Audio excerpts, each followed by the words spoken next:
그것 때문에 일본이 살아난 것처럼 보여요. 근데 일본 주식시장이 살아난 것은 경영수지가 호전돼서 살아난 게 아니에요. 국제금융자본들은 일본이 연재정책 8번이나 펼쳤는데 다 실패한 걸 알아요. 연기처럼 다 사라지는 거예요. 일본 주식시장 어떻게 될까요?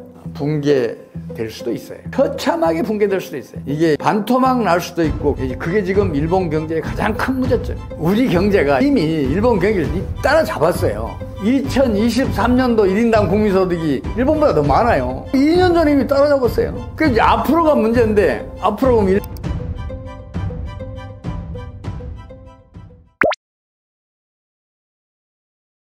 일본 경제 살아났다는 얘기들을 사방에서 해요. 또 일본 중앙은행 총재도 그런 얘기를 하고 그러더라고요. 근데 과연 일본 경제가 살아났을까요? 일본은 지난해 2024년 성장률이 0.1%예요. 성장률 0.1%가 살아난 거예요? 천만의 말씀이죠. 일본의 경제는 지금 1991년부터 지금까지 무려 35년 동안 초장기 정체에 빠져 있어요. 거기서 헤어나지 못하고 있어요. 그동안의 연평균 성장률이 0.8%에 불과해요. 물론 일본 주식시장은 1980년대 말에 4만에 육박했던 적이 한 번 있었는데, 그 뒤로 계속해서 추락해서 한때 7,000대까지 떨어졌잖아요. 이게 지난해 사상 최고 기록을 갱신하면서 4만을 뛰어넘었어요.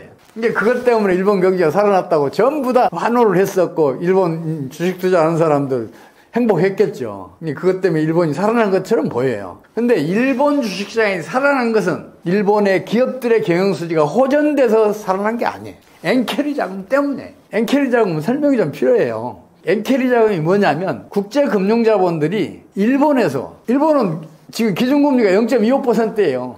아주 저리로 대출을 받을 수 있잖아요. 이 국제금융자본들이 일본에서 저리로 대출을 받아서 미국 등 금리도 높고 주식시장도 호조인, 또 달러도 강세인 미국 등에 투자하는 걸 엔캐리 자금이라고 해요. 근데 이 국제금융자본들은 일본이 연재정책 8번이나 펼쳤는데 다 실패한 걸 알아요. 정부가 환율을 끌어올려놓으면 다시 시장에 낮췄고, 또 올려놓으면 또 낮췄고, 그런 일을 8번 반복했으니까 장차 일본 엔화 환율이 떨어지면 엔캐리 자금은 환차손이 생기잖아요. 이게 투자 수익률보다 훨씬 커질 수가 있어요. 그래서 그 환차손을 해증을 한 게 일본 주식시장에 투자한 거예요.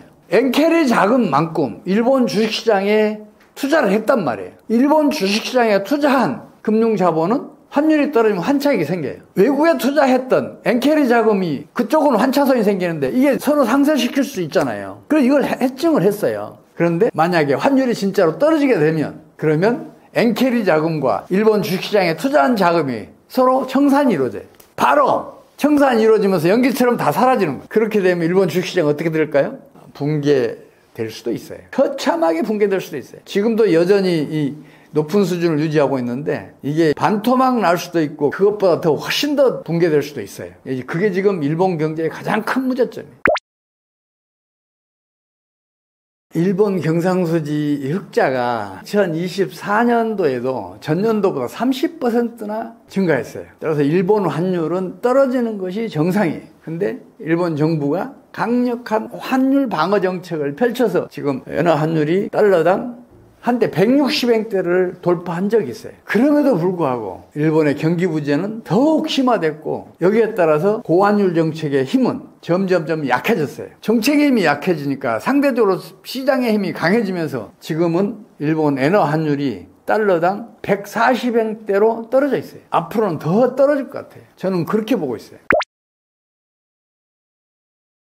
고환율 정책을 펼치는 건 뻔하죠. 환율이 상승하면 수출이 증가할 것이다. 그러면 성장률도 높아질 것이다. 이렇게 판단하고 있는 거죠. 근데 이 이론은 틀렸어요. 현실은 반대란 말이에요.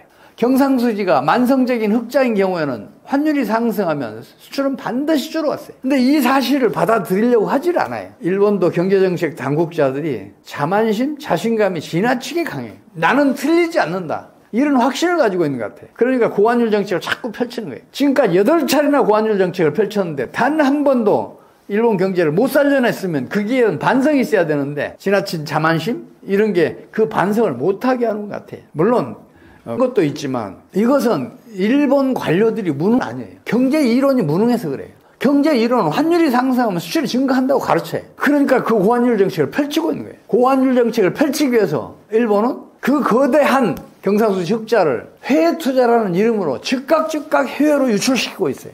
수출품은 일본 내 비용으로 생산을 했는데 그렇게 벌어들인 소득은 즉각 해외로 유출시키고 있으니까 당연히 경제난은 심화되죠. 근데 이런 얘기 하니까 어떤 분이 그런 반론을 제기하더라고요. 아니 그래도 수출업체는 환전을 할 거 아니냐. 그 환전한 돈은 남아있는 거 아니냐. 그런 얘기를 해요. 근데 그분들은 뭘 모르냐 그러면 물레방을 한번 돌린 물은 그 자리에서는 전혀 힘을 못 써요.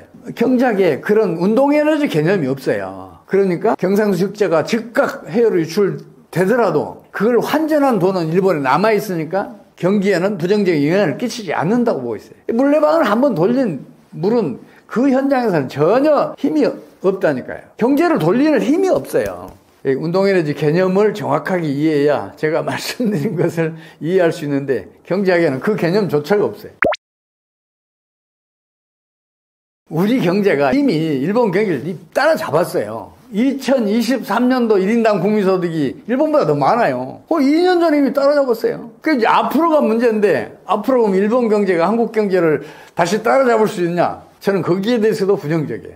일본은 지난 35년 동안 연평균 성장률 0.8%가 경기가 극단적으로 부진했잖아요. 그래서 투자가 거의 이루어지지 못했어요. 일본 국가 경제의 성장력과 경쟁력이 거의 바닥까지 떨어져 있어요. 그런 상황에서 한국 경제를 따라잡겠다? 물론 한국 경제도 2009년도부터서는 경제난이 점점 심화되고 있는 건 사실이에요. 그래도 기간이 짧잖아요. 그래서 우리는 그 부작용 후유증이 좀 적단 말이에요. 그런 상황에서 일본이 우리나라를 따라잡는다? 그건 아닐 것 같아요. 무엇보다 일본은 경상수지 흑자를 즉각 해외로 유출시키고 있잖아요. 우리나라도 마찬가지지만 그 규모가 일본이 더 커요. 그래서 일본이 당분간은 우리나라를 따라잡을 수 없을 것이라고 봐요. 물론 엔화 가치를 계속해서 떨어뜨리면 일본 경제는 호황을 누릴 수 있고 성장률도 높아져서 우리나라를 따라잡을 수도 있어요. 그럼 우리나라는 가만히 있을까요? 그건 아니잖아요. 거기다가 일본의 경상수지 흑자의 규모는 GDP 대비 비율로 해서는 우리나라보다 훨씬 더 적어요. 그래서 엔화 가치가 떨어질 폭이 우리나라보다 훨씬 적어요. 경상수지가 적자로 돌아서면 그때부터는 다시 환율로 상승을 해요. 그래서 그 기간이 짧을 수밖에 없어요. 근데 우리나라는 경상수지 흑자가 지난해에만 해도 GDP 5.8%예요. 계속해서 떨어져도 상관없단 말이에요. 앞으로 5에서 10% 떨어진다 그러면 6년, 10년도 떨어져도 상관없어요. 그동안에 우리 성장률이 계속 높아질 거 아니에요. 그런 판단을 하고 있어서 일본 경제는 우리 경제를 앞으로 전혀 따라잡을 수 없을 것이라고 저는 보고 있어요.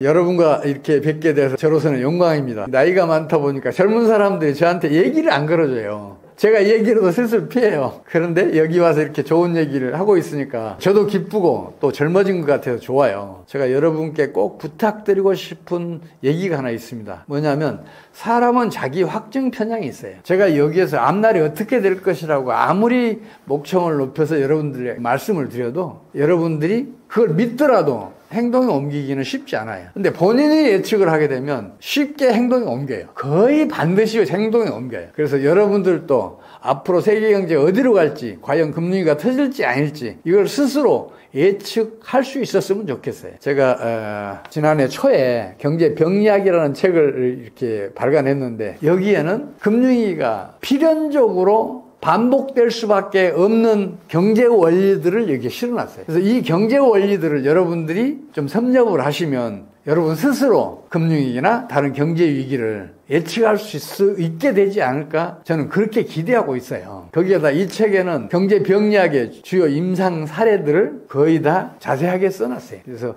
그것도 여러분들의 예측 능력을 키우는 데 도움이 되실 것 같아요. 그냥 읽을 거리로도 보셔도 재밌을 거예요. 여러분들이 이 책을 읽고 경제 앞날을 특히 금융위기가 터질지 안 터질지 그런 가능성을 여러분들이 스스로 예측해 보셨으면 좋겠어요. 그러면 여러분들은 그 예측에 따라서 행동에 옮기셔서 손실을 줄이거나 아니면 오히려 이익을 크게 보실 수도 있을 것 같아요. 이 책 제가 추천해 드립니다. 감사합니다.